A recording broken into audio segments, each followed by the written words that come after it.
Norma's like a sister to me, and she comes when she's called. She just believes in us so passionately, and I just love her. I don't even know how else to express that. So she is serving a couple of hats.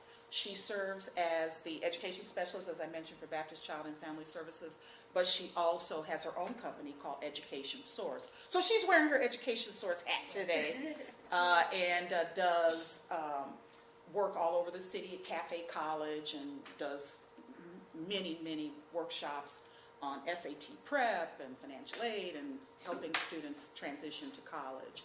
So she has a lot of experience on test taking, and so we asked her if she would come and do this workshop for us, and of course she said yes. So it's just my privilege to introduce her to you guys, and this is Norma Davila. In case y'all haven't noticed, I love Carolyn too. Love her. And she is correct in what she said. When I met her, I said, I need you. And really what I told her is, I need you. I need you here at BCFS to help me with my foster youth. Because I don't know if y'all know this, they're another population, another adult learner that drops out at a very high percentage rate. And in fact, the majority that I work with are over 18 and they are adults. And that population, only about 2% will get their GED and go to college. So it's a very needy population, and they really need you. In fact, I send them here now. They come here for services. And I know that if they come here, Carolyn will take very good care of them. But another thing I wanted to say is that, yes, I did introduce Martha to Carolyn, because Martha came to me and said, Norma, I want to find an agency or someone, a project that I want to help. And I said, I need you to meet Carolyn. And at that time, yes, Each One Teach One was all volunteers. They're wonderful staff. All the staff that's here right now, you guys just don't realize the dedication from the staff here. Sometimes, in fact, for the longest time, they have worked without pay. And everything has been done volunteer, just like what you guys do. This whole concept, this whole organization is just very near and dear to my heart, because I share with you that dedication too. A lot of what I do is from my heart, and I volunteer my services too. We have so many adult learners in this community that need our help, and I am so glad that you all are here. So anytime Carolyn calls on me, asks me for something, I am there for you. In fact, that is my mission. I want to tell you a little bit about Education Source, and then we'll get started. And then I'd like to know a little bit about you. My mission with Education Source, and I started that business, by the way, I've been in education for over 30 years. When I started that business, I was visiting people in the community and adult learners, and they were telling me things like, oh, miss, I'm not smart enough to go to college, or I'm not smart enough to get that GED or high school diploma. I can't pass that test. There's that pass that test. I'm not smart enough. I'm going to flunk it. I even had some young kids telling me I'm not smart enough to go to college. So as I was researching tests and researching assessments and trying to find out, okay, what is the deal with all these tests in the city of San Antonio? And by the way, there's many of them. There's, of course, the GED test, the TABE test, the TAFS test, the SATs, the ACTs, the GREs, the GMAT. And then just recently I received a contract from the city of San Antonio. I'm teaching the firefighter prep exam. Those students are taking the test next month in May.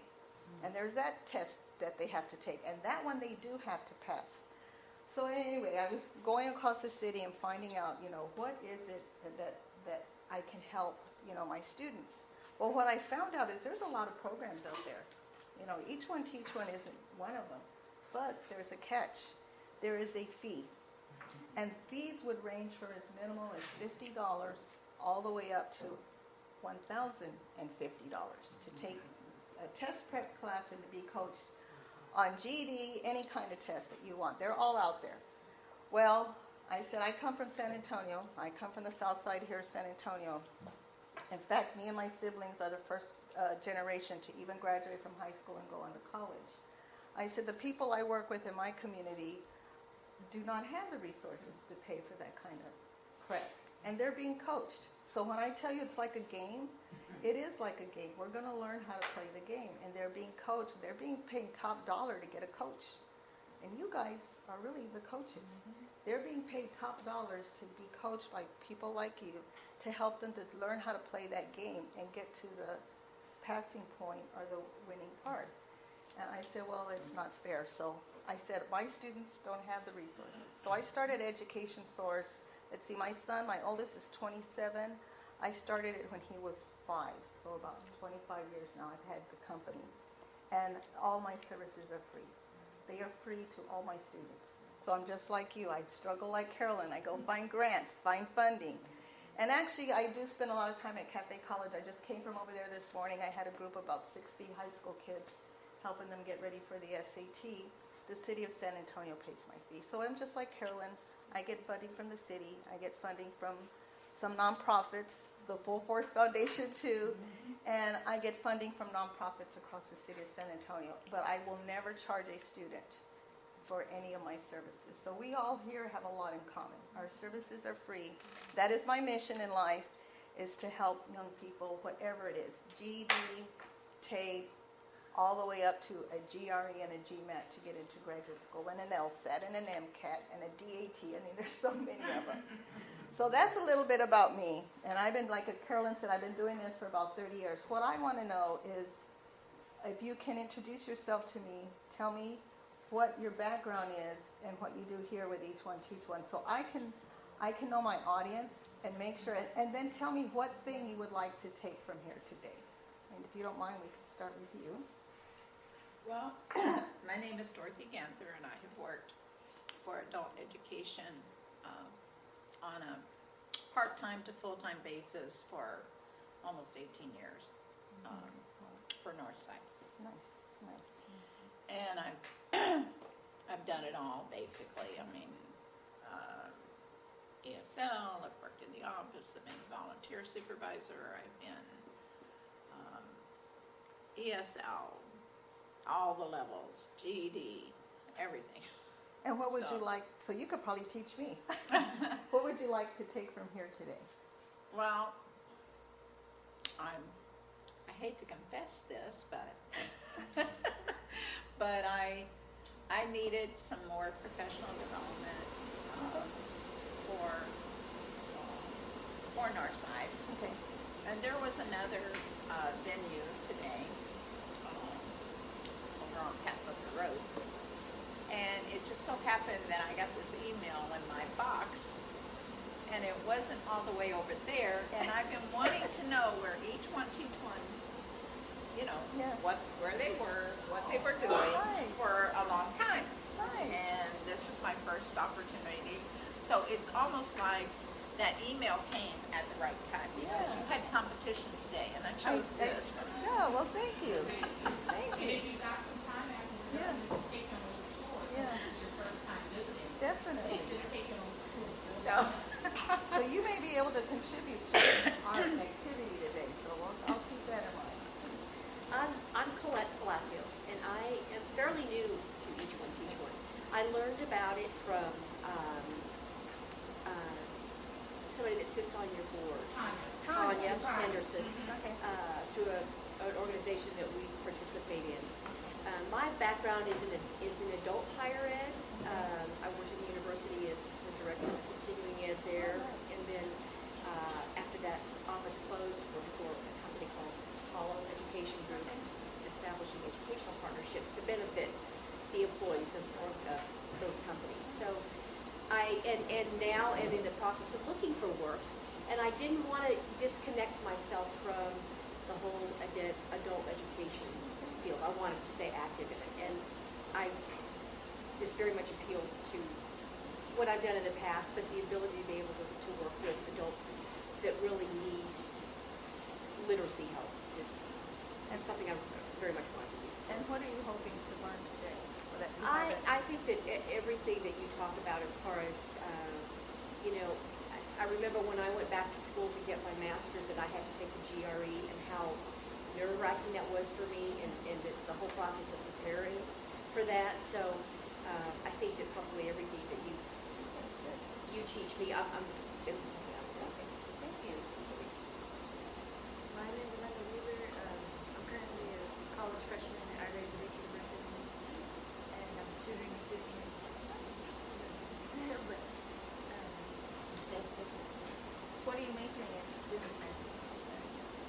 And then you two, do you volunteer on weekends or weekdays? And is anything in particular you want to learn today? Just trying to figure out more testing strategies and stuff. Okay, good. How much younger? 22 years. Oh. You're young. Okay. Okay, John? I have done several. I've retired a couple of times, I can't seem to say that. I was in the financial services industry for 20 years after I finished my education. And then retired. Since then I've combined international business consulting and teaching. I've taught in 6 countries, including two universities in the United States. I'm about retiring as the director of the MBA program in Harvard. From now on, working with students here, I've been working with about a year, I guess. I've got them. Everybody else sort of finds them. You talk to them, figure it out. You need to be standing up here teaching a class one day. Thank you. My Karen Blackbird, organization, last summer I teach ESL. My background in ESL, I've just been a volunteer, mostly First Baptist Church. We meet one day a week on a volunteer basis. What I hope to learn is maybe just how to keep the students calm and during the assessment time, you know, that they do tend to tense up. And Yes.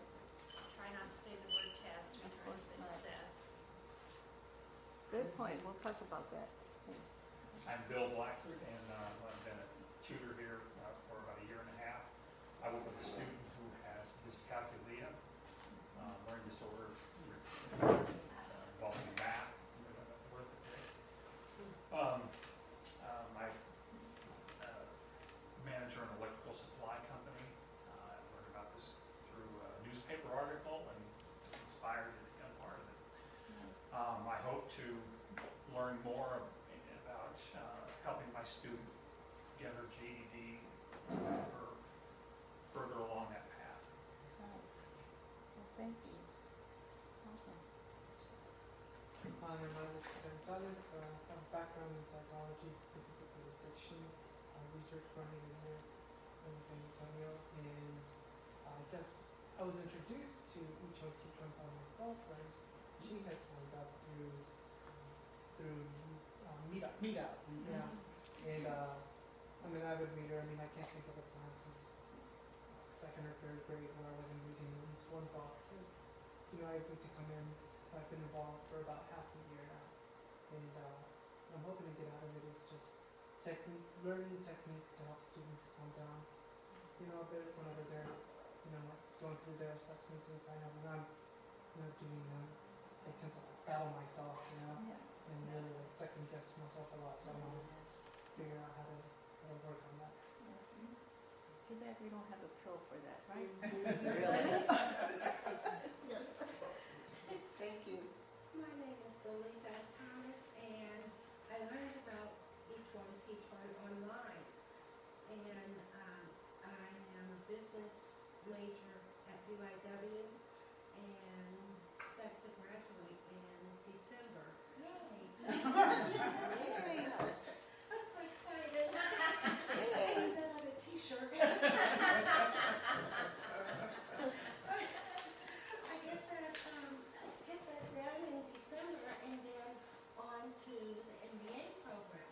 Well, I need community service volunteer hours, and I reached out to a few people that I knew, that I worked with in the past, and there were opportunities there, but nothing that I felt I could really be helpful in without it being a struggle. And I had a little background with ESL, and I worked with Dorothy. She just kind of took me under her wing, and we even traveled to Round Rock for a workshop, and we've been through some things. So she was one of the first ones I spoke to about funding had changed in the program that we were working in together. So anyway, I got online and started looking, and what you know, this one popped up, and I read through it, and I just kept reading and reading and reading, and I thought, wow. And when I saw Dorothy today, I said, Dorothy, I'm so sorry, I'm gonna get back with you. I still have you on my to-do list. Once I found each one, teach one, it was like over. I don't need anybody's help anymore. But at any rate, I'm happy to be here, and I just want to learn as much as I can. Okay. I only have bits and pieces of the process, and I just want to be a sponge like the kids or the students, and just soak up as much as I can. Hopefully be helpful in the Thank you. process. Kate, do you want to say anything? They all know who you are, Carolyn. Everyone may know. I have only been a staff member for a couple of months, well, since January, so about 3 months. And I was a volunteer before, and so my last job kept me from being here every week. And then before that, I trained to tutor adults in Britain. I think probably everybody knows that too. So I do have some experience just not in this country. And it was funny because the reason I got into tutoring adults is because I had a passion for helping abused women get out of their situations and be able to go on and be independent and not have to stay stuck to somebody because they didn't have literacy skills. And so it was a thrill to me to know when we connected with Family Violence Prevention Services that we're back to where I started anyway personally in helping these women. But our stories are just buried here from young people to our Mr. Villarreal, our 83-year-old student, in every walk of life, every background is represented, and I'm just thrilled to be here. Would you like to introduce yourself? Well, I'm Vanessa. I'm a staff here. I was also a volunteer at first, and I was helping with the foster youth. Yeah. I started working over there and helping there, and then I also worked at the women's shelter. I was working there. Educational background, I used to teach English in Korea, and that's where I like ESL. So now I'm doing a lot of the ESL here, and also helping enrolling students, mostly the ESL students, and just the jack of all trades. And other duties. Yes, and other duties on the side. Okay, what about our videographer? Would you like to introduce yourself? You want to be the silent partner? Okay. Well, Sean is one you of know our what? many volunteers. That, I've heard a lot of nice things about you. yes. And, Yeah. and so he has found his niche, helping us Thank video. you. That means I won't let him not. Yeah. Well, you know what? After listening to all of y'all speak, OMG, I'm going to tell you, Carolyn, we have a whole group of people right here where I think, I'm going to show you all some stuff, but I'm thinking right now, I just got a little, the light bulb went off in my head, that this group right here could probably come up with a curriculum design or something specific to each one, teach one. And because the population is so diverse, from the young to the old, they're at different points in their educational pipeline, that how to overcome test anxiety, that each of those groups is probably something specific. In fact, and I'm going to show you all what I've learned over the years, and actually from my students. My students have been my best teachers on this topic. And we may want to come up with our own plan. And then, and the group right here with your background and your experience, we could come up with our own thing. And because everybody has something, different to offer, and you see the students day to day. I may not see them day to day, but you see them day to day, and you know exactly what they experience when they're getting ready to take a test. So with that being said, I'm excited because we may have that at the end of the class. We may have something. So with that being said, I'm going to give you a little exercise. And in fact, It's not a test, is it? it just might be. And actually, I don't want you to start until I tell you to start. Sounds like a test. Yeah, sounds like a test to me. days when the lady walk around and pass stuff out. Show how really out of it I really am. And she had this mean look on her face. That's two of us. And don't start until I tell you. And I'm actually going to time you on this little activity. All right, so let me see here. Yeah. Crazy, huh? Yeah. Let me see how much time we have here. Let me get my little timer out. All right, based on what I see the questions and our time here, yeah, I'm going to give you about 10 minutes to do this exercise. Okay, get as far as you can. Hold on, let me get my little timer here, and I'm going to time you all. In the entrance of time, because I want to have a good hour to spend with you. All right, are we ready? Get set and go.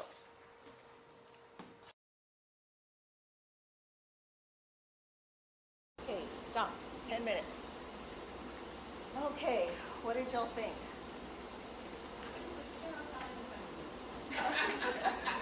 Okay. Yes. What did y'all think? It said 10 minutes. Actually, it's 22 questions.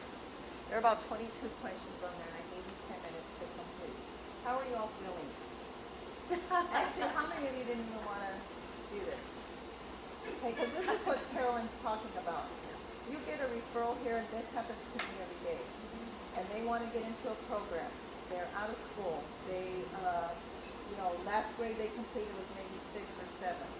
And then what do I have? A lot of times we have no records. We may have no information on the student. Where do we start?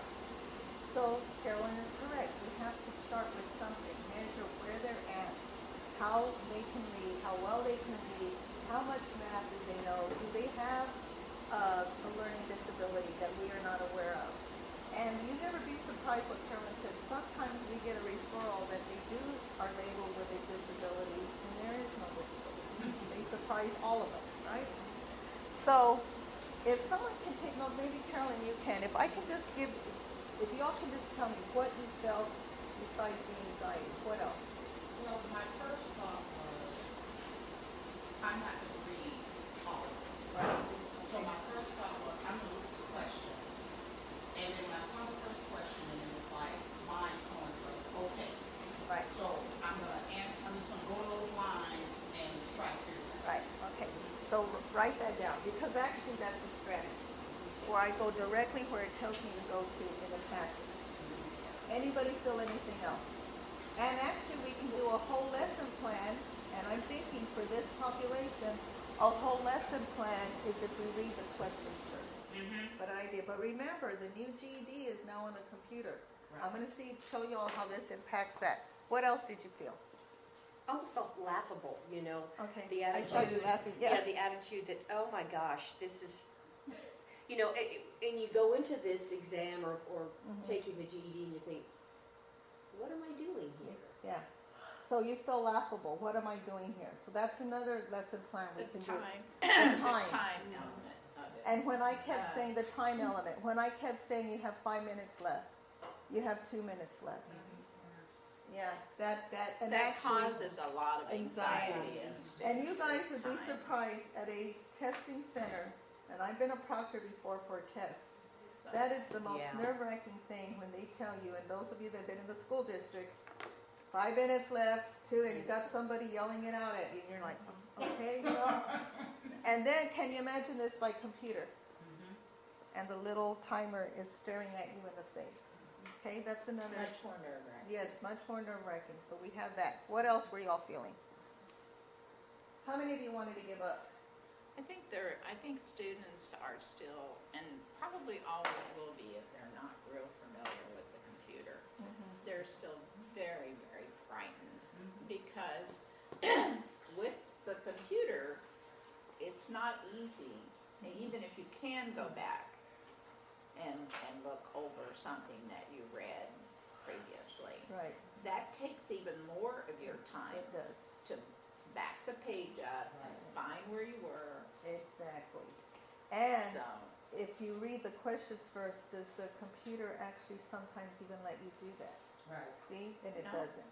No. Yes, yes. You had your hand up. Well, toward the end of it, I thought, gee, I mean, I was experiencing some mind chatter Yeah. because I thought, oh, if I'd have just went to sleep last night, you know, why do And- I need to read this 3 times before? yeah, you and know, it students sinks do in? feel that way. Yeah. And- How many of you mind wander when you read? Yeah, we mind wander. A lot of us do. How many go back and reread something 5 or 6 times? I do. Yeah. I did this time because a lot, I think the time, not just the time of the test, but the element of the time when you take the test. So, like, some people are morning people, some people are evening people, and so they do better if it's on their Time. Yeah. time. Time clock, yeah. Yeah, on their time clock, they do better on a test. They also do better if you don't tell them the test is timed. Yes. You just took the words right out of my mouth. Carolyn, when you said that the referrals come here and you give them an assessment and then you find out, well, maybe didn't do too well. Then you give them a homework assignment, you tell them to take it home and bring it back and they surprise you, right? You know what, you all would be surprised how many students we work with if we were to give them this. Say, take it home, do it when you feel like doing it, Right. and when you feel like you have all your You're fresh, faculties, or yeah. yeah. You've had a good night's sleep, when you think you can concentrate, and then bring it back to me tomorrow, guess what happens? They make 100%. Scores go up. Yeah, In most cases, they make 100%. yeah. But the minute you say you got to do this right now, and we've all have been up and about all day today. Yes. It's the end of the day. We're all tired. You Yeah. got to do this right now, and you have 10 minutes. Get ready, get set, go. Forget And it. you look pretty mean, Norma. Yes, You thank look you. mean. Forget it. It's not, Get ready, get set, go. I don't even know if I got what I did, Okay, well, yes, ma'am. and I One didn't. thing I noticed is, No way did I finish. I know I'm not, Yeah. Go ahead. That's I all. know I'm not the only person who didn't want to read it, but my first thought was, man, I have work all week. Yeah, yeah. I'm okay with moving the furniture and setting up the computer and stuff, Yeah. I gotta read, I Yeah. have work. You were probably And saying, I'm gonna be Norma, working how tonight. dare you do this to me today? But most of our learners do work, Yes. and that is something we need to remember. That's exactly right. And then when is the test? Think about that. What day is it given and at what time? That's the other thing. The other thing and if they have to take 2 or 3 buses to get there.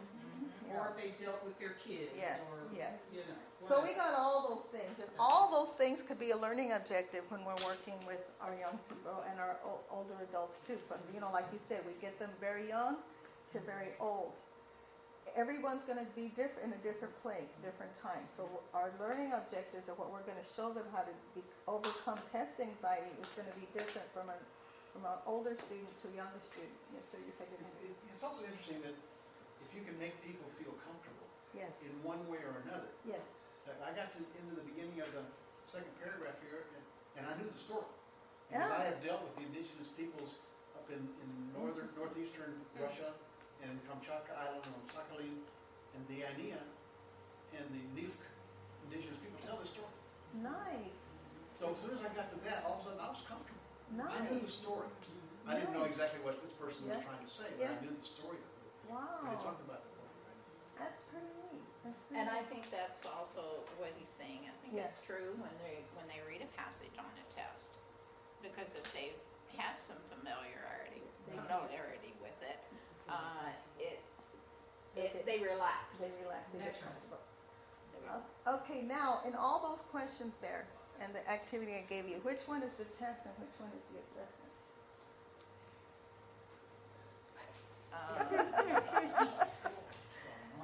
I think I would pick this part as Which is, the assessment. which, the section 8?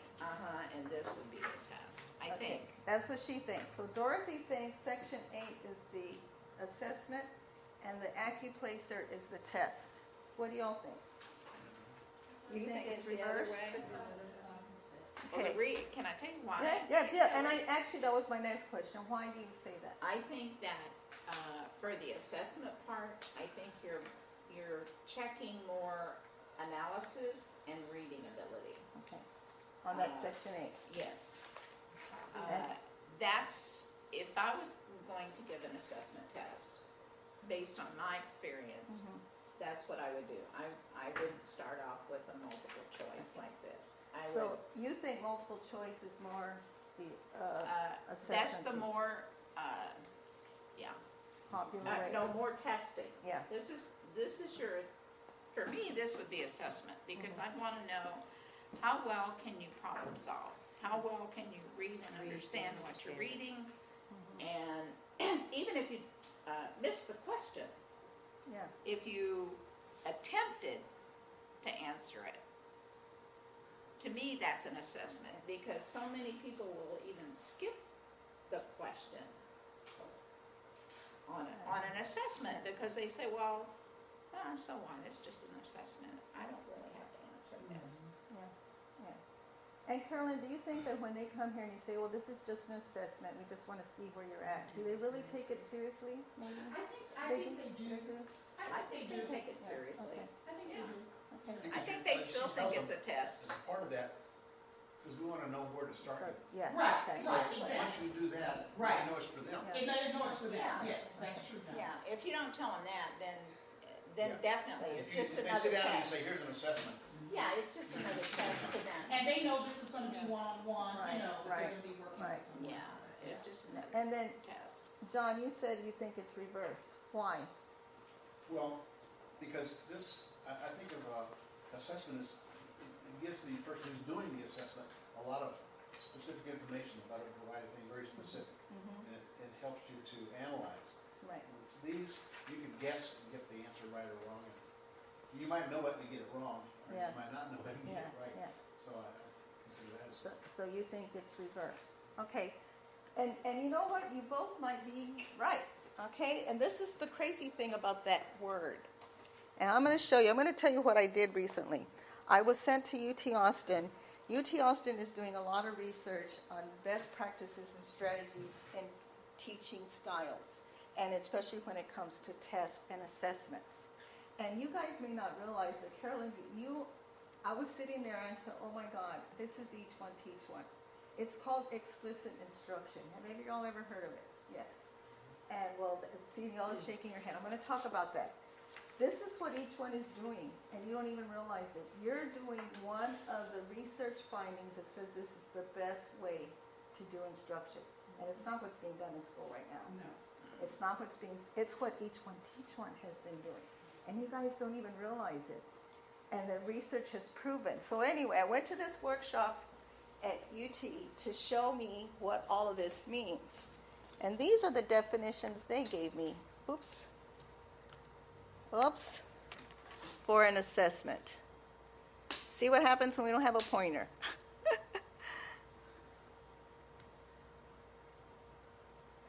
Oh, darn it. Sorry. Do you need an assistant? No, I got it. All right, here's the word. Here is the term assessment. And these is educators from all across the country came, did some research, and it is a lot of information. And I thought, how am I going to show this to them? Because look at the definition. What are the key areas? And actually, when I said you both are kind of right about how you were feeling about each of those sections, because an assessment is what educators like us use, and each one teach ones, to evaluate, to measure, to determine academic readiness. Isn't that what we're doing in each one teach one? That's what the TAPE test is supposed to be, Right. an assessment. That's what this diagnostic right here, where it says the AccuPlacer diagnostic, it's really an assessment. But, okay, it also says it will also use to identify academic weaknesses and strengths so that the educator can provide specialized academic support. So, John, you were correct in that, but so were you, Dorothy, you know, it's going to give me some information to show me where the weak areas are, what we need to concentrate on, but so is this one. So is Section 8. But Section 8, in case y'all didn't know that, came from an SAT. What is an SAT? Did that look familiar to you, Section 8? Actually, if you don't mind if I share, I saw her face when she saw Section 8. And she said, I'm not doing this. Because why? You just recently took an SAT, didn't you? Yeah. And you recognized it. Yeah. And you didn't care Sitting what. there is just horrible because it's like they tell you every 25 minutes for each section. It's like, oh my gosh, this is so stressful. And just imagine how those of us that took it 50 years Yeah, ago. and actually that's what I had today. What? We have 25 minutes for every section. 25 minutes for every section. And she saw that, she said, oh, in fact, she said, oh, hell no. I'm not doing it. I saw her face, and it's okay. It didn't hurt my feelings. But that's a standardized test. So it's a standardized test, and again, some standardized tests are assessments. What is the SAT for? The Scholastic Achievement Test. It's to give us an idea, are you college ready? Exactly. Okay? So isn't that an assessment too? Sure. Still see, but it's called a test. Yeah. Are The you college Scholastic ready? Yeah. Achievement- Can you read? Yes. Can you analyze? Can you? Do you have any test-taking Yeah. strategy? Do Yes. you know how to select Yes. an answer? Yes. It's But- all about problem solving. It's all about problem solving, but I also agree with John. Yeah, I You do can too. take some of that information and you can decipher it, you can use your critical thinking skills, and you can make a really good guess. And in some instances, you guess right. Exactly. So, And a lot of them do yes, guess right and on a a lo- test. and a lot- Yes, sir. What is the point of the test? Yes, yes. Now, this kind of a test, the point is to determine college readiness. To assess. Yeah, to assess college. See? So it's a test to assess. We But use it some, for within. yeah, but that's what So I'm when saying. I give a test for prospective employee, Yeah, what am I doing? you are assessing if they're ready to go on to I'm the next assessing step. to see if they're Yes, reliable. yes, Use a different exactly. word there, use measuring Exactly. rather than assessing. There you because go. We could use Test the, gives you measurement. but if you see what's happening in the education field, and I agree with you, we're assessing what they're ready for the next level. But do you see how we interchange this and students, do you see why students are getting so, this is a test, but you're telling me I'm only gonna be assessed for the next level. Okay, that firefighter prep that I'm teaching, okay, that I teach, it's crazy. Those poor people that are taking that exam. Again, what are we determining? We're determining cognitive ability. Can y'all imagine that? That's what that test is. It's the firefighter prep test to determine cognitive ability. And we do have some people in that class that just recently got their GED because that's one of the requirements. You have a GED or high school diploma, that's it. Come in and take the test. But the test is, we're measuring your cognitive ability. How well can you think through those questions? Can you pay attention to detail? And can you come up with the correct answer? And your problem solving. It's problem Yes, solving. and your It's how problem fast, what they say, how fast can you think on your feet? Because if you're a firefighter, you better be able to cognitively think on your fast. feet. So that's a cognitive ability Yeah. test. Better The think. TAG test is an assessment to see where you're at academically. So that is an assessment. The AccuPlacer is an assessment, same thing, that educators use to measure where you're at. And AccuPlacer is what they're given in college before they let you. Now, you probably had to take one, an AccuPlacer, in addition to taking an SAT, which the SAT, by the way, college students have to do both. They have to take the AccuPlacer or the TSI and an SAT and an SAT. And guess what? This is the craziness. I just got a phone call from a parent this morning. Their child did SAT, when I say borderline, like a 1070 out of the critical reading and the math. That's a 1070. But it wasn't a 1080. So she needed a 1080 to be exempt from taking an AccuPlacer. So now she's got to take an AccuPlacer, and the AccuPlacer is going to give us an assessment to see if we're going to put her in college level English. Isn't that the most ridiculous thing you ever heard? Okay, so GED. Yes, thank you. Yeah. It is horrible. Yeah. And these are what our students are dealing with today. And again, look at the definition. Look at all the standardized tests. Assessments may be standardized. Okay? Familiar. By the way, tests have multiple choice. That's why they call it short answers, essay, and it's a mix of question types. Isn't that what the GD is? The GD is multiple choice. It's an essay. It's different question types And put it's a into short it. essay. And It's it's- not yes. like they used Yes. to have to Yes. write. Yes. Now it's, yeah. So, I mean, it's and- like a one paragraph kind of thing. So the GD is a test according to this definition, and it's standardized. That means everybody takes the same time, the same format, the same timing. It's the same all across the board for everybody. Okay, so Which that makes is it standardized. so it makes it a standardized test. But when we come into the program, we take a TAPE, which is an assessment to find out where they're at. So I just wanted to give you a feel of the jargon, the anxiety that just sets in from knowing all this stuff, and you're thinking, okay, what do I do now? And the GED Yes. test is just, really, it's like the tape. It's an assessment test Yes, too. It's to yes. say, are you college ready? Yes, yes, yes. And I'll give you the answers on that at the end of the class. All right, now, these 7 golden rules, I'm going to tell you right now, are not mine. They are from my students. I'm going to tell you, in the 30 years I've been doing this, my students have been my best teachers. And I think they're probably going to be yours too. And I think, Carolyn, we can come up with something on a test anxiety thing before they even take the test so that we can help them to become more confident. And one of the things my students told me, and I'm going to share this with you, is she said, Miss, it's like, or they all said, it's like playing a game. We've got to learn how to play the game. So it's like the DD game. How do I play this game? And if I treat it like a game, I'm not so stressed out. Exactly. And games are what? Time. Basketball games, time. Football games, time. Monopoly, you can play all night, right? But there's an end point. So, rule number 1 to the game, and you might want to write these down. Rule number 1, know the directions ahead of time. When I passed out that handout to you, I gave you no direction, right? Yeah, I noticed that. Yes, I did that on purpose. Here it Mama, is. did you have this? Yes, I do. I mean, I can send can it. it be printed? Yes, it can be printed. Because what we can do, if you can send it to the printer, Okay, I can make copies. okay, okay. Oh, that sounds good. You want to do that? Okay, yeah, perfect. So y'all can, okay, listen. Okay, so number 1, and actually you can probably see it bigger.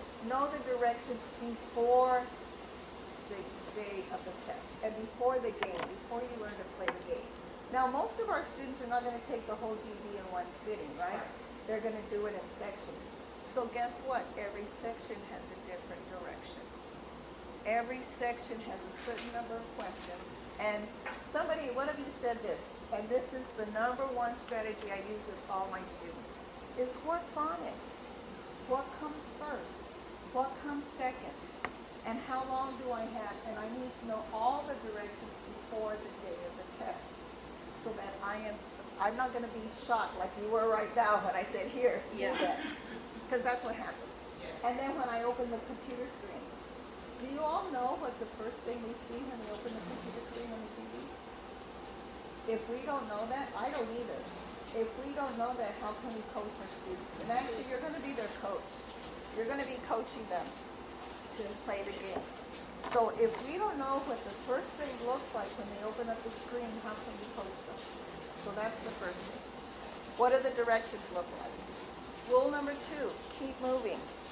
And actually, this is from one of my top students who scored almost perfect on the SAT. I said, what did you do that was so different from the first time you took it? The first time you took it was borderline. Now you're near perfect. Well, did what this young lady said. I had 25 minutes to answer 25 questions. So, again, the GD is time. If we look at the timing for each section, how many minutes do they have per question? That's another lesson plan.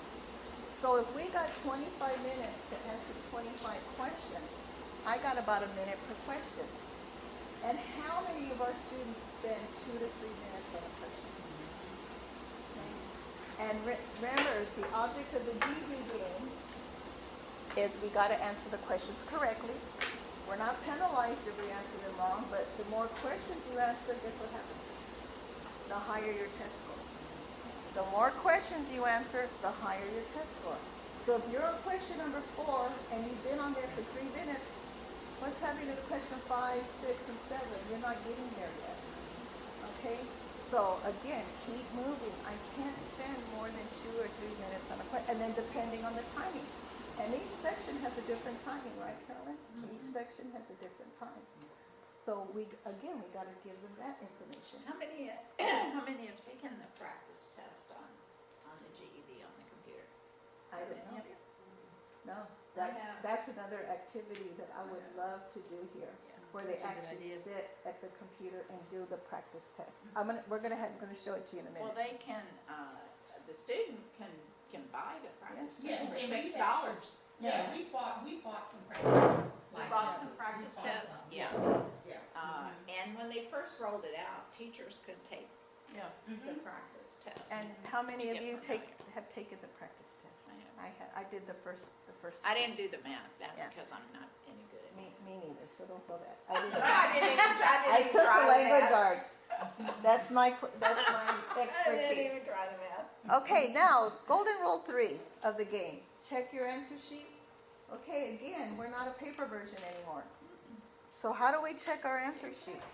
That's what I said, that's the one thing that gives them panic. And that gives them panic. So we tell them, okay, you're going to have to go in order, correct? Before we could tell them to skip around, do what Carolyn did, look at that number, and it told them what line, I'm going to go to that line. We can't do that now. Yeah. Okay, we can go back, but what's going to happen, as Dorothy said, You lose. we're going to lose time. Yeah. So when it's a time test, but I bet you we put them on the computer lab over there, say take the practice test, take all day. They're going to do Yeah. awesome. Yeah. They're going to do awesome. So we got to be careful on the answer sheet. I'm going backwards. Oh, let me go back. Now I saw it. Let me go back and correct it. And then, oh my God, I'm losing time. That's 4. Don't Then panic. they panic. Don't panic. Then they panic. Actually, that came from one of my students too. They said, throughout the exam, I had to take a deep breath. I had to do some relaxation exercise, and then you're thinking, oh my God, how much time does that take? I said, you do it in 2 seconds. Take a deep breath, calm That's down. one of my, go. I have a lot of I teach test taking strategies, Yeah. so I know a lot of the things that I've coached my students through the years of how to take a test. And one of the things my students told me too, they said, you know what I did, Miss? I said, what's that? I said, I was panicking on that question. And then I went back, I made the correction, then I forgot where I was. I just took a quick stop. That anxiety that I was feeling on that one hard question, I just let it go. It's kind of like you have to take a deep breath, throw it out, let it go. Now this is a new problem. Move on to the next New one. question, new problem. And guess what? I know this one.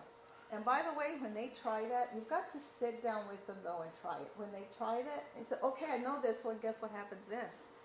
Their The confidence level level goes back up, they relax. and then they get through the panic. Yeah.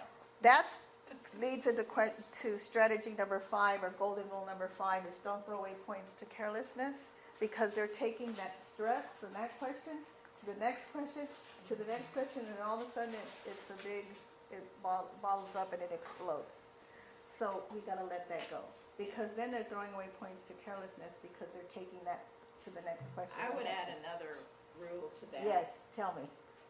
Body comfort. Yes, I'm sorry, I missed it. body comfort. Body comfort. Add that to our Body, list. B-O-D-Y, body comfort. And what do you because- mean by that? Tell me what you mean by that. Okay, what I mean by that is, if you go into the way it used to be anyway, now I'm not sure about the lab, but it's probably still the same, where you go to the computer. But I used to tell them, you never know whether it's going to be cold or whether it's going to be hot in there. And if you're too cold or you're too hot, your body comfort determines how much stress you have in your brain. Yep. And so go prepared to be warm, Yep. wear a sweater, but you can take it off Yep. if it's too hot. But you can't, if you don't have it there, you can't put it on. to be comfortable. Yeah, who's very uncomfortable when a room is really, really cold? Oh my God, I Yeah. can't think. Me neither. Or who's really, Or really if it's hot? really hot, you Yes. can't think either. Either I way, like that one, body comfort. you can't think. And you never know that The our other thing testing is about, centers. the other thing is about, I always tell them, eat something high in protein, but do not overeat. Also, drink some water, not soda, not anything to raise that caffeine level in your head, or too much sugar, so you have a sugar rush and then a crash. You need to drink water, but not too much. But what if you gotta go to the bathroom? That's body comfort too. And you're gonna sit there for 2 hours and take a test? And let me ask you all this. Body Carla. comfort Yeah. is extremely Do important. they let them get up to go to the restroom?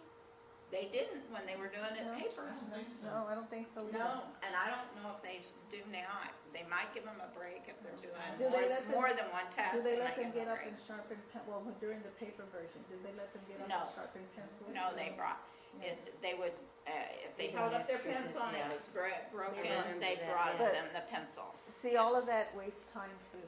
Yeah. That's a waste of time. Yeah. Yeah, so, and now on the new computer version, do they allow them to use scratch paper and take notes? They, Turn in, I think. It's what, You have to stretch it, you have to Yeah. turn it you have to turn You it in? turn it Okay, in. but they let you I use it, think you can Which- use it for math, not for the reading? but or not for No, any of the others to take notes. because that's what I was, we need to find out, because one of my I think they can do strategies it for math, but I I didn't was do the math, thinking so is that as they're reading, they can be taking notes, but I Exactly. don't know if they allow them to do that. I'll find out sometime. Yeah, because that could be another Yeah, strategy, that's, and that's what was it is number another- 6. Yeah. That's what was number 6 that my students said, that in the margin on the paper version of the test, they would write their, I saw you doing it. Yeah. I saw you were doing it. I said, oh my God, Dorothy's doing that strategy. Yeah. You were underlining I was underlining, that's right. important points. So, Yeah. so, And you can't do that on the computer. but can they do it on scratch paper? That That's what I do don't need to know. find I out. didn't, Yes, when I twice. did I'm the not sure. practice test, I didn't. Because So I you don't know. all have been teaching them as they go along how to be taking notes, right? When you're in Yes. class? Yeah, So that same explicit and that instruction, same, yeah, yes, you can show them on chest day, and. if it's allowed. And the 5 W's and the H, I Yeah, always yeah. teach that, and I teach them that's how you read for purpose. Yep. And if you read for purpose, so you're looking for the who, you're looking for the where, you're looking for the what, and you note that mentally or write it down if you can, then you have a strong strategy there to answer the questions, because you're not reading all the erroneous words that's all around everything, so. One of the things on our objectives here was when and how to guess. Unfortunately, our students are going to have to guess sometimes. Okay, and what's the best way to do it is that last rule, is the process of elimination. They are going to know that it's not one of the choices based on what they read or the math column that they're doing. They are going to be able to eliminate some of the choices. So I always tell my students, by rule of thumb, if you can eliminate just one, it is in your best interest to make a guess, even if you eliminate just It one. is. If you have no idea what the answer is, I also don't recommend that you're randomly guessing. You know, I have I some don't students either. say, I'm going to go do C all the way down. No, I don't Oh, no. recommend that. No. Do not recommend that. But if you can do 7, golden rule number 7, and at least eliminate 1, that tells me that the student has some knowledge and can eliminate the wrong answer. Because isn't that what we want them to do? We want them to eliminate the wrong answer and be able to pick And the you right know one. they can almost always eliminate, Yeah. if there's 5 choices, they can eliminate 3 pretty quickly. Yeah. And then it's a choice between the right other one, 2. yes. So you still have a 50% chance of Exactly. getting it correct. Exactly, and a lot of our students don't realize that. And on the GED, Exactly. even the computer version, you're not going to be penalized if you do that. No. If you get it right, great. If you don't, go on to the next one. Yeah. Now, I don't know if you all are aware of this, but each one teach one, and they lend it to me. I'm going to give it back to Carolyn. Got all that neat stuff and this little thing on the new GED. And I found some neat stuff on here. I said, OMG, I'm gonna pass this out. Look at this fun way of showing our students how to play the game. It talks about scoring. It talks about what's on it. It talks about even how much it costs. It talks about what's on the test. Look in the second page.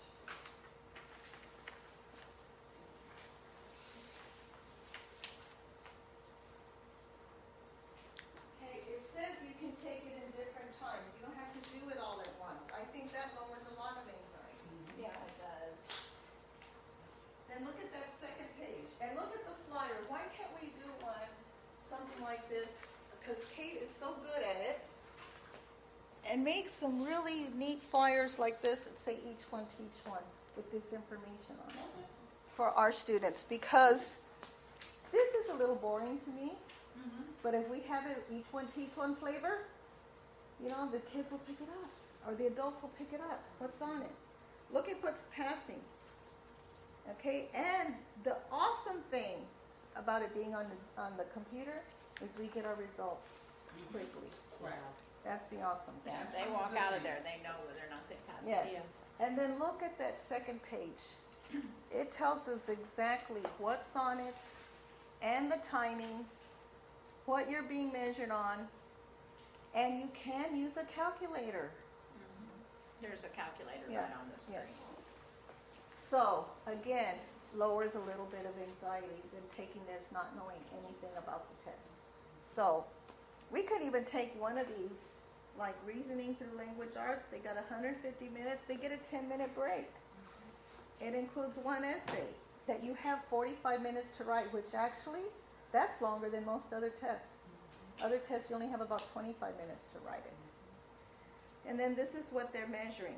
So couldn't you as tutors take one of these things? Let's do bullet number 1, your ability to read closely, write clearly, and edit and understand written text. Let's start with that one. Okay, and do an exercise based on that.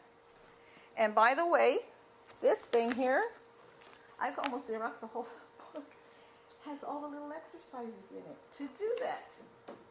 And you can take it one at a time. You're talking about This guide, this, not our training now. yes, actually, let me show you. I Xerox some of them to show you. You know, you learn something new every day. That's right. Oh, what did I do with it? Because I didn't know how many to print. Oh my gosh, what did I do with this?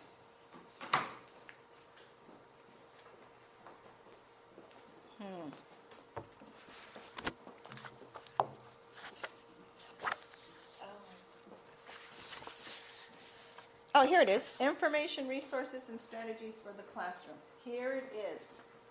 Look at this nice little handout. Let's create a thesis statement. Okay, so you create a thesis statement. You do this, and you're doing one of those objectives on there. Okay? Let's do You're an, talking about that. yes, Okay. let's do an essay graphic organizer.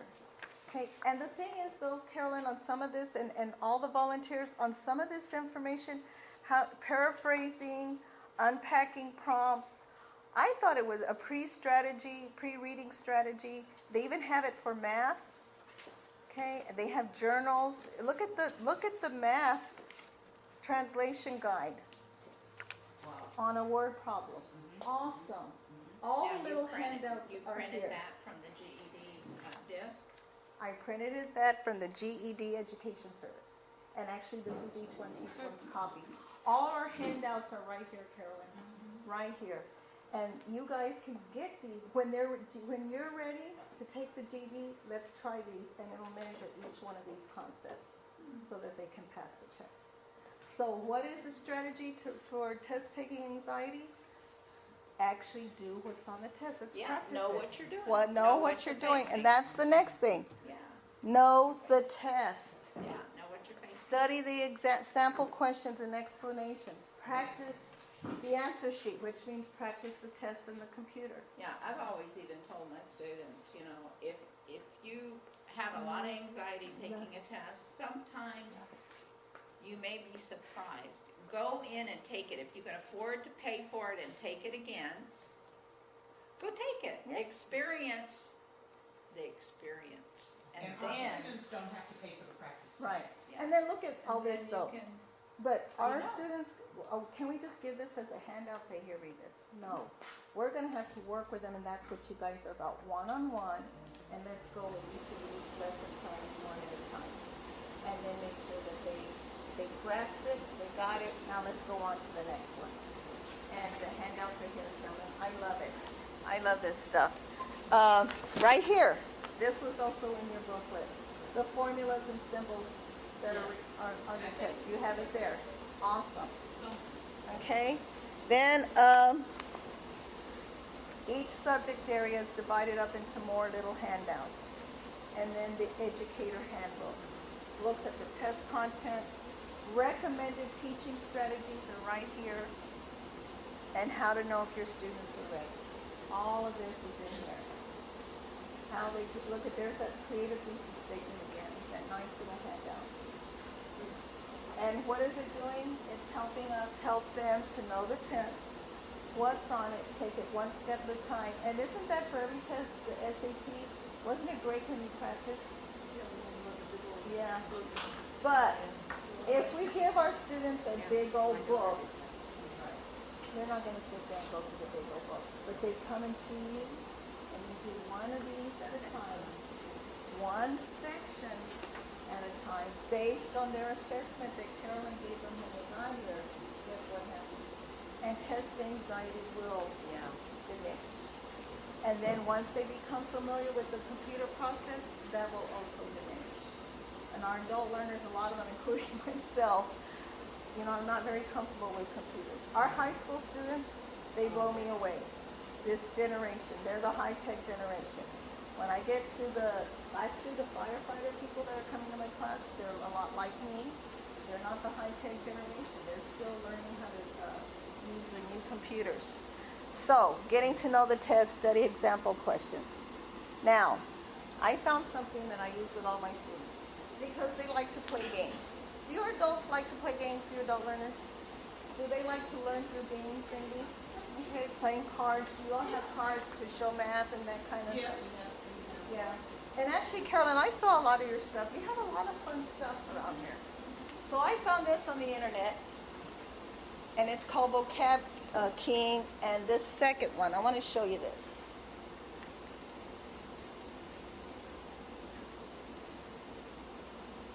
See if it'll open it. Oops. Did I get it, Kate? Oh, there it goes. Yeah.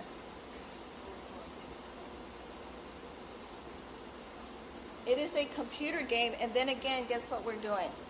We're getting them used to using the computers. Now, we can pick different words, different flashcards, and so we can do words 1 through 50. These are vocabulary games. And it's all, and then look at, they have it by grade level. We can do it by grade level, all the way from first grade to high school. And we can pick different grade levels. Can we print That page, that page, the one that has the yeah, I'll print it for you. And actually, there's 3 websites. I'll go back to that page. There are 3 websites on playing fun computer games on the computer. Now, with my SAT students, they love it. And guess what we do? We don't just do SAT words. We go on and do GRE words and GMAT. And you can go to different levels, from kinder all the way up to graduate school, and do different levels. So they challenge themselves, not me. They go, Miss, all those are boring already. Let's go to the GRE ones. And we'll go to the GRE ones. And we spend 30 minutes a day doing that. They leave here, their confidence level skyrockets because when we play the game, we get points. Guess what? My group over at Palo Alto, they are 9th graders that I had at Palo Alto. We played the game one day for 30 minutes. They were getting so good at it that they ended up being the top scorer in that group on the computer, that they put their name and said Palo Alto early college students, 9th grade, their master vocabulary. And their whole name's on there. It was pretty neat. what's So the website? I'm going to show you. I'm going to print the page. We're going to print them out. We're going to print the sheet. So let me, Kate, you want to print it and pass it out? Sure. It's that one right there. So there's two of them. Two that I love. And again, the reason I say I love it because my students love it. The Vocab King and that other one, the Web Games Vocab. It says SAT, but don't let that scare you because it goes back from first grade till... Go ahead. I gotta get out of it, Go sorry. ahead.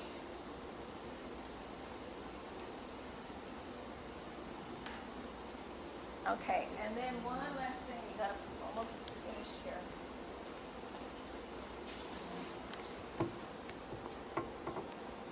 This is the article I brought back from UT.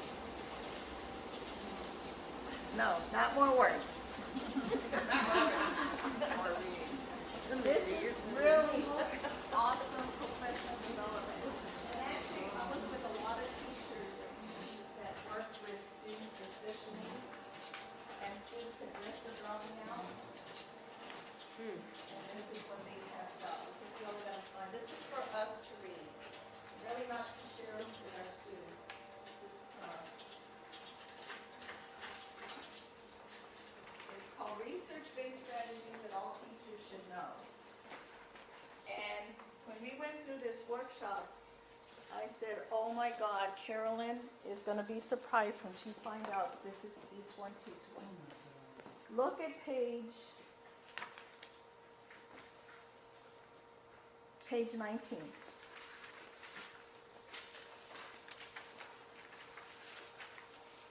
So you guys, I'm sharing this with you. All those teachers that get to go to those things at UT and get all these continuing education credits that I got that day, I'm now giving this to you. Look at page 19. It says the best way to become an expert is through practice. Thousands of hours of practice. The more practice, the better the performance. Now, once our students get there and learn the topic, learn what they're doing, now we got to practice taking the test on the computer. The more practice they can get, the better they're going to become. Now look at the 17 principles of instruction. And this is what you guys do, correct me if I'm wrong. You begin with a lesson with a short review of previous learning, correct? Right. Right. That's what each one teach one does. Absolutely. They learn a concept, they study it, they come back, let's do a quick review. Now let's go on to the next one. So now you present the new material in small steps with student practice after each step. So why don't we turn on the first page on the GD, on the computer? What do you do first? Let's do the small steps. What happens second? So it's the same concept. Look at the next one. Limit the amount of material students receive at one time. We're not going to give them all the language arts at one sitting, right? One step at a time. So if you all read through that, I'm not going to read all these to you, but look, this one, guide students as they begin to practice. So we need to sit with them as they're beginning to practice and doing this on the computer. Check the responses of all students. Provide feedback and correction. Use more time to provide explanations. Don't we have to do that too? Okay, why is it? And one reason you said to me, Dorothy, that was really cool, you said, let me tell you why I think that. Yeah. Why I think it's an assessment or a test. And Let one, them tell you why. Yeah, they and think ask the that's- student, why do you think Yeah. it's that? Yeah, And the luxury we have here, we tell all of our volunteers, take the time you need. yes. Just because you have a lesson plan that has 4 things on it, if you only get to one thing that day, Yeah. or whatever you get to that day, it's okay. So, And I'm going to tell you something why I love each one, teach one. Because this is not what it's like in school. If you don't get that concept the first time, they're not going to go back. And they're not going to sit with you, and they're not going to say, it's okay if you didn't get it this time, let's try tomorrow. You know? If you're not, you've got to... They're moving on. Yeah, they're moving on, and it's not one-on-one instruction. It's not one-on-one instruction. It's moving on. Provide many examples. So again, that whole thing, provide many examples. And then prepare the students to study on their own. Another recently, like I said, you guys are my best teachers and my students. My students sent me an email the other day and said, Miss Norma, look at this article. Tell me what you think. And you all are going to believe this, but there is somebody in New York City doing SAT prep, and they charge $1,500 for 90 minutes of instruction. Oh my God. And it's on Skype. On He Skype? Skypes in. He Skypes you in. He Skypes you in. Yes. Skypes you in. He will email you the lesson plan or whatever, and you're doing everything through Skype. But I'm gonna tell you, some students love that. Yeah. And it's still one-on-one instruction. Actually, he's doing these 17 principles in the 90 minutes.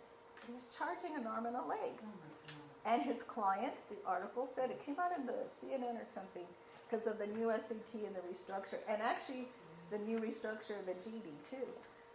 He was saying that that's going to be a disaster, which probably is going to be.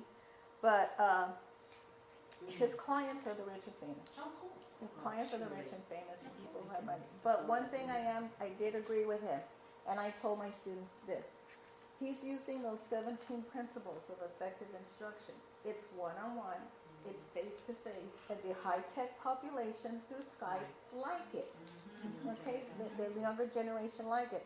But the other thing that this article says about practice, those 90 minutes, he tells them, okay, I gave you everything you need to know. Now study and practice for at least 20 hours before you take the test. He recommends if you do something for 20 hours and practice those strategies for SAT, you will increase your score by 50 points. And he guarantees it. But he only will guarantee it if you put in the 20 hours of instruction. So, Carolyn, how long does it take our students sometimes? Sometimes it takes a year. Oh, Yeah. yeah. Sometimes it takes 2 years. But what are we doing? And that's because many of them are Yes. starting off at such low levels too. Yes. Because they Yeah. actually come in. So we're doing the practice, we're putting in the hours, the thousands of hours to be the expert or said something.